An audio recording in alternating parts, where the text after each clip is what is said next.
So as a show of hands, I'm just curious, how many people in this room have heard of EB5? Okay. How many people are on H-1B right now? Okay, not that many. How many with a priority date of 5 or 6 years? One. All right, okay. So EB5 in terms of knowledge base in India is lacking. There are not that many people that know about EB5. I go to India about 4 or 5 times a year to do seminars like this or to meet in person with certain developers. And the key feedback is always a sense of miscommunication about what exactly is the program, how does it work. So the number one issue that we must understand is what the functionality of EB5 is. EB5, as Adrian said, was created by US Congress for job creation. The idea was a foreign investor who had a lot of money would be willing to put funds into the US and create jobs. At the end of the day, if the jobs were created and the EB5 requirements were met by the investor would be entitled to permanent residency in the US.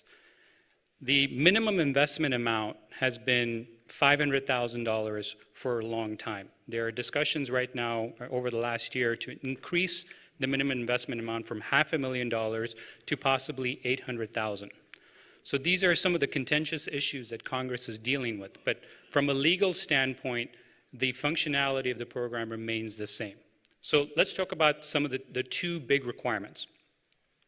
Number one, do you have the clicker?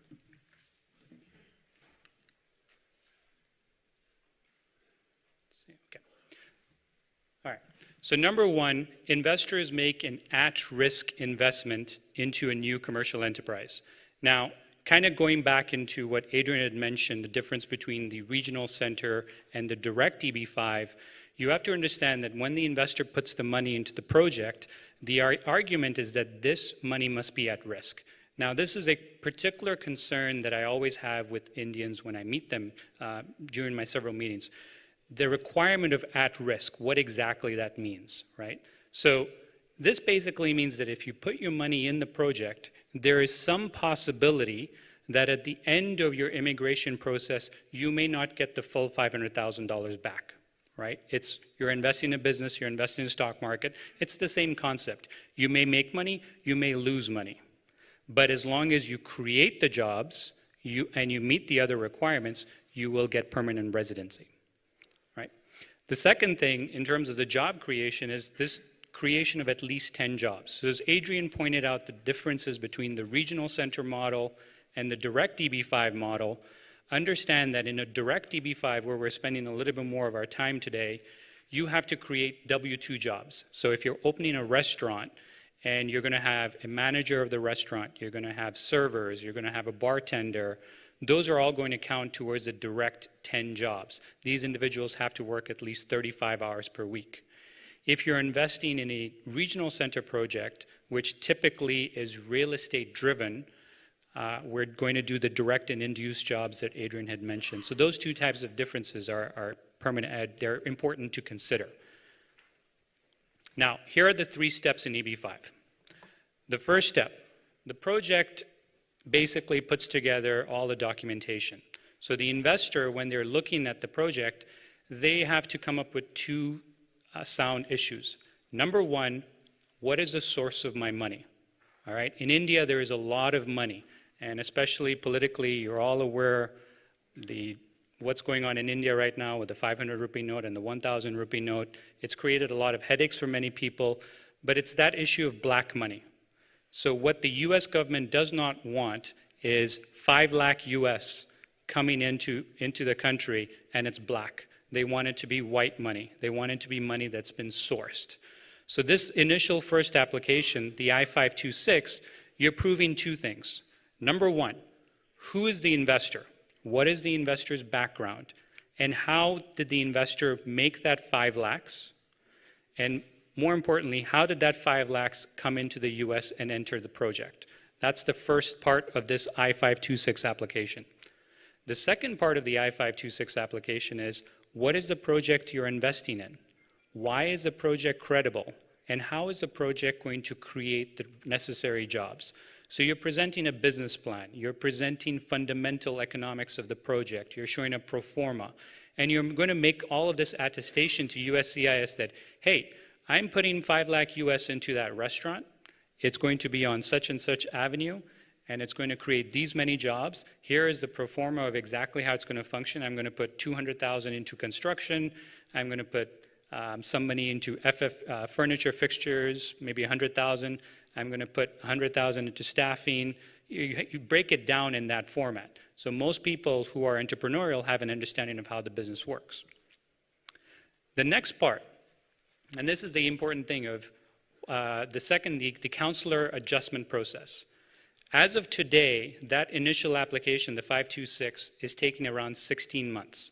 Now, one thing I have to mention here, that number fluctuates every month. So as Adrian was mentioning, the number of pending applications that are sitting with USCIS, they're really high. So every month we will see a fluctuation. Some months it's 14 months, some months it's 13 months. This month it's about 15.4 months. Next month we may see it either higher or lower. So once you cross that first application threshold, you've convinced USCIS that your money is white, you've convinced USCIS that your project is credible, then you go for the counselor process. So if you're in Mumbai or you're in Delhi or one of the other cities, we make you an appointment at the US Embassy and you go in for the interview.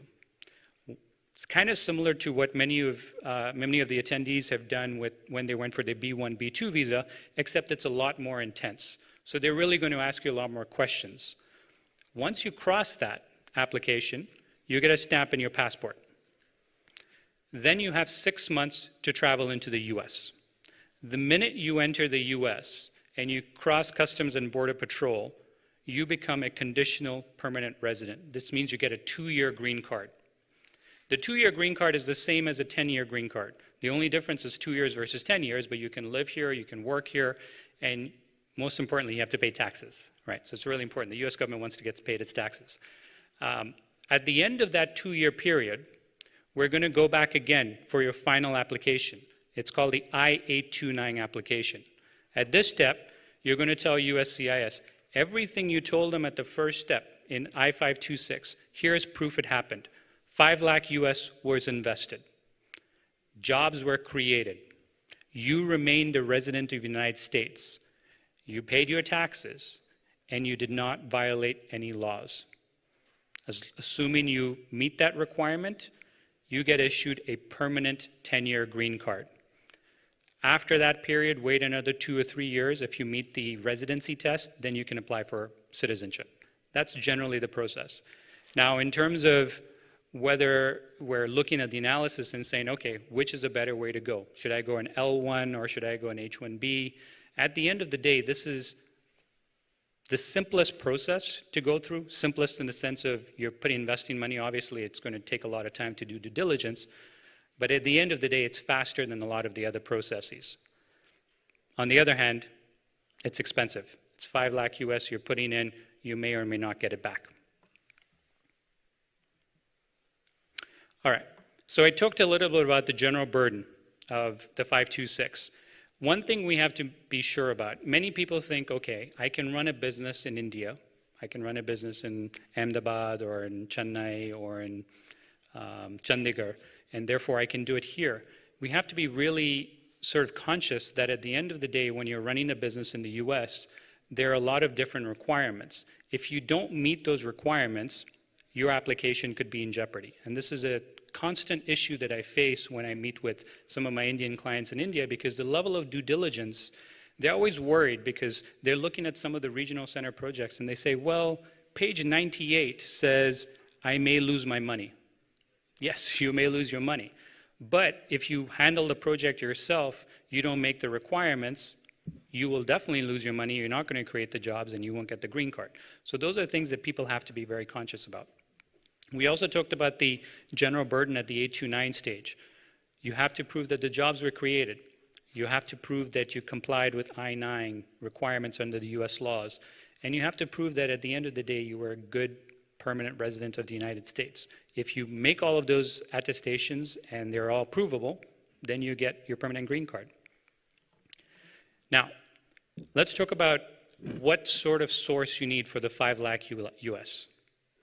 Some people, they have ready cash. So they worked for a long time, they had a government job, or they worked with one of the big technology companies, they made a lot of money, they put all that money in a savings account, into a CD, made 8% interest for several years, and now they have a lot of money sitting there. That's one thing. But again, we have to show that taxes were paid in India.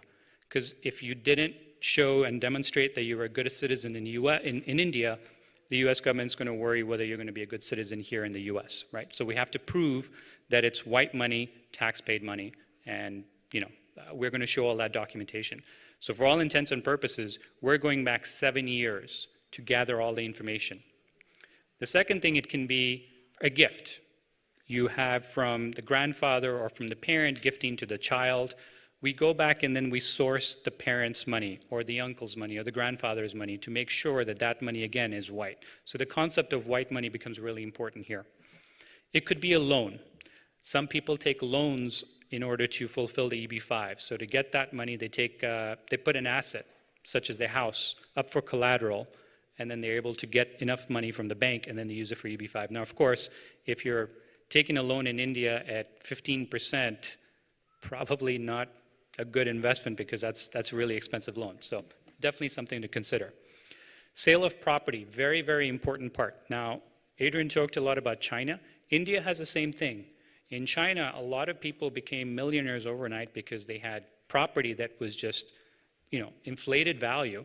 They bought at 200,000, all of a sudden the value was 2 million within a span of 2 years.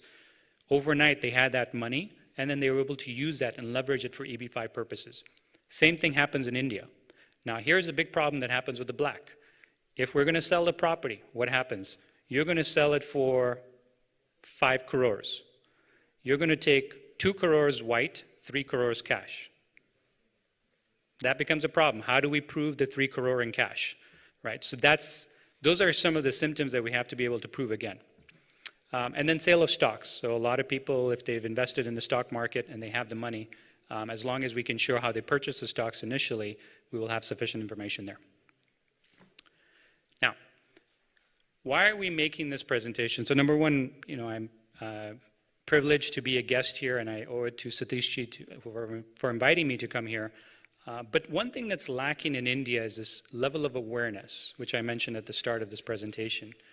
When I go and I present in a room, if I do a comparison, this room I'm actually very happy about. When I asked how many people had heard about it, this was a good number. So it looked at least 35% of the room had heard about EB5. If I do the same presentation in Delhi, I will hardly get 5% of the room have actually heard of EB5. If I go to Shanghai and I do the same presentation in a room full of these many people, 95% of the people have heard about EB5. So the awareness is definitely lacking. In India, though, a lot of people know about the F1 visas because parents want their kids to come here. A lot of people know about the Canadian visas. They know about the Australian program. They know about the UK program. But there's still a lot of people that think EB5 is fraud. How is it that I'm going to invest 5 lakh US and I can get permanent residency? It's actually a true program. Thousands and thousands of investors have done this every year, but in India it's very difficult. The black money hurdle is also a problem, but we have the same exact hurdles in China. It's not necessarily new. Now, this is an important element, retraining the focus that this is an immigration program, it's not really an investment. So let me give you an example of how the average due diligence works for an Indian. So I start talking with a client a year ago, and we have several phone calls, and then the client says, okay, I'm going to look at 3 projects. He gets all the documentation, 700-800 pages worth of documentation in a regional center project, reads through everything, scans every single page, marks up all the several risks, all the negative factors, focus on the negative, do not focus on the positive, right? And then come back to me and said, okay, page 92 says that of this one, page 76 of that one says that, and page 12 where this one says that. Okay. Finally, he gets comfortable and says, all right, I'm ready, I pick project number 1. Fine. I think I'm done, but we're not. Then he says, well, I'm going to now go speak to 3 of my friends and ask them for their advice. This will take another 3 months. And then he will come back to me again, and then he will say, okay, My 3 friends have all agreed we're going in this one. Now, I need to come visit the project. Okay, so then he has to apply for a B1, B2 visa, goes through that process, then comes in, visits with me, then goes to see the project. Next thing I know, he wants to do Vastu on the project. So which side does it face south? No, we're not doing this one anymore. Now I'm going to go to another project. Finally, when he finds the project that he likes, he's like, well, ek aur baat, pandit se baat karna hai.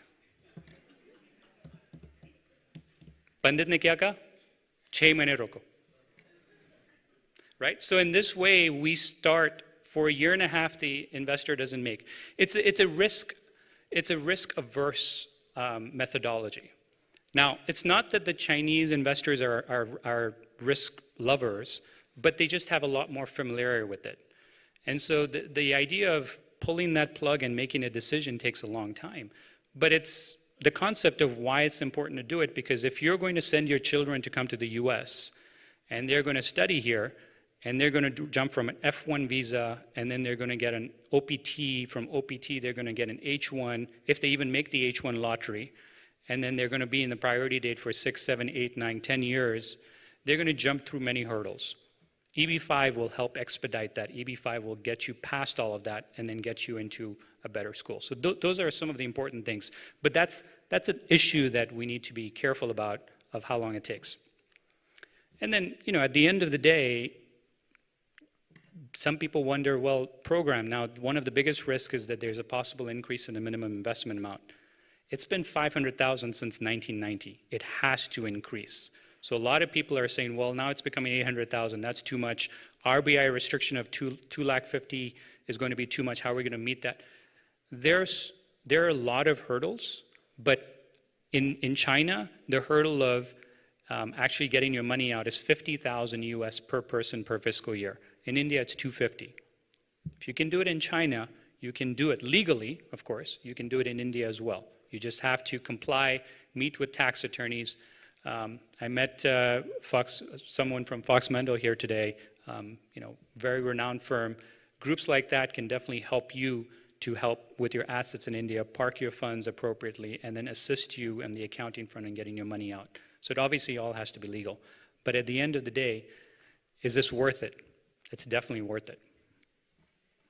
I think we'll take some questions. Or no. Satish has a few words.